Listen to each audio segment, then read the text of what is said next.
We got a local guy coming up on stage to do a little bit of time. Very funny man. Please enjoy the very funny Jason Allen, everybody.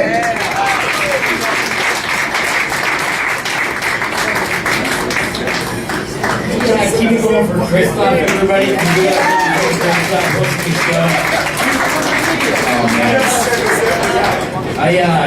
I'm really happy to be here. I love doing stand-up comedy. It's my favorite thing to do. Unfortunately, I still have to work a day job.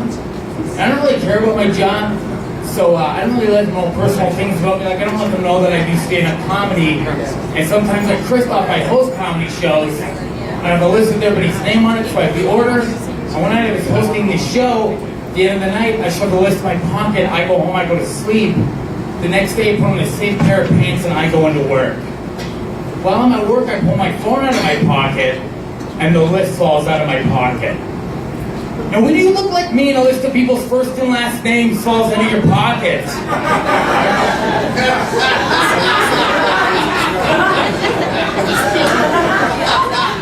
everybody starts to get really nervous around you. It's not good. Because nobody's looking at me like, oh, it must be about stand-up comedy. This lesbian scarecrow's just trying to live her dream.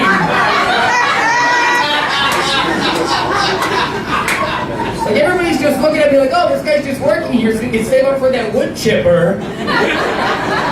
Deal with his damn list. Then there's like this 19-year-old kid that I work with. Well, he's my manager. I give me like great life choices or anything. But he bends down, he picks up the list, and he looks at me and he goes, hey man, what's with this list? And I just lock eyes with him and go, don't worry, you're not on my list.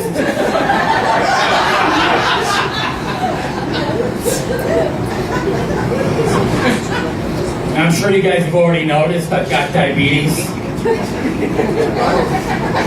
It's true, I am diabetic. I recently told the guy I was diabetic, and he went, oh, Bob, you're diabetic. I was like, well, tell him I said hi. Like, I don't know what you want me to do with this information. I don't care about Bobby. Or like, this is unacceptable. Like, I would never see a little person and be like, oh, Game of Thrones. Your boy is killing it right now. Good for him, good for you, the whole team's on fire. That's great.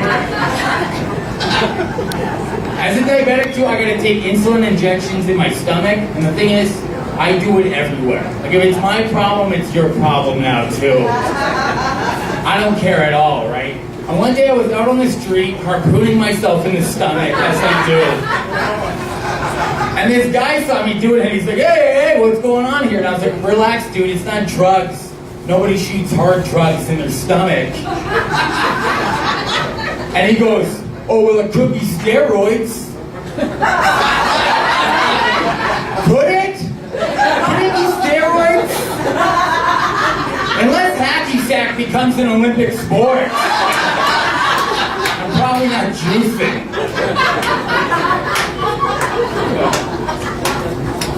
I don't know. I'll let you guys know this. I'm a pretty socially awkward guy. Like, at least once a week, somebody's like, hey, how's it going, man? I'm like, you too. Just hate myself for the rest of the day. I once hired a cabby, and the cabby dropped me off at home, and he went, have a good night, man. And then I went, can't wait to see you again. I just haven't hired a cab since, because I can't trust myself. Like, the worst is recently I was walking through downtown Hamilton, because that's one way to get stabbed. And I'm walking down the street, and I'm smoking a cigarette, and I'm about to run into this store, and this older woman came up to me, and she's like, hey, can I get a smoke off you? And I went, look, just finish this one. I gotta run into the store anyways. And then she went, thanks, wanna get together? And then I went, tonight's not good. Why am I taking a rain check with this old prostitute? Like, yeah, I'd love to get together, but I told this cabbie I was gonna see him again, so we could do this another time. That'd be great. The awkwardness doesn't end with people either. One time I was standing downtown waiting for a bus, and this pigeon was flying very close to my head, and I swear I thought it was going to hit me, and then out loud I went, I'm sorry. And there was like a bunch of people waiting for the bus that saw it happen. And for some reason, a safe face, I just turned to them and went, "You don't understand. Like, I'm in a complicated relationship with a pigeon."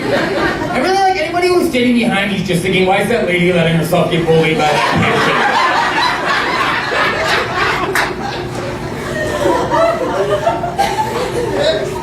Getting drunk doesn't help you. Like, when I'm drunk, I just say socially awkward things with way more confidence than anyone ever should. One time I was drunk in this bar and I was in the washroom and I pushed open the stall door and there was a guy sitting on the toilet and I just went, whoa, I'm not into that. Like, he tricked me into going in there?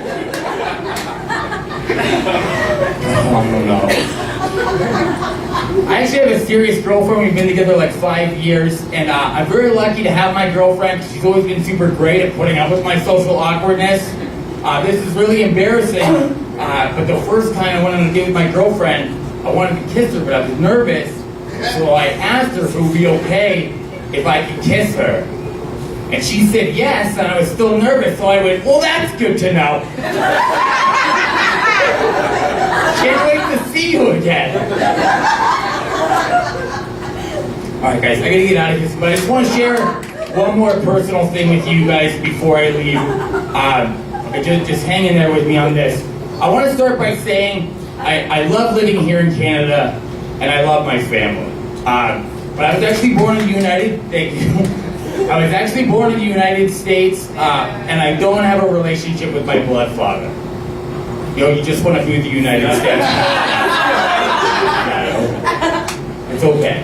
Him and my mom, it's okay. Him and my mom moved here when I was very young. They got divorced. He took off. The thing is, with stand-up comedy, it really helps if you can start working in the United States.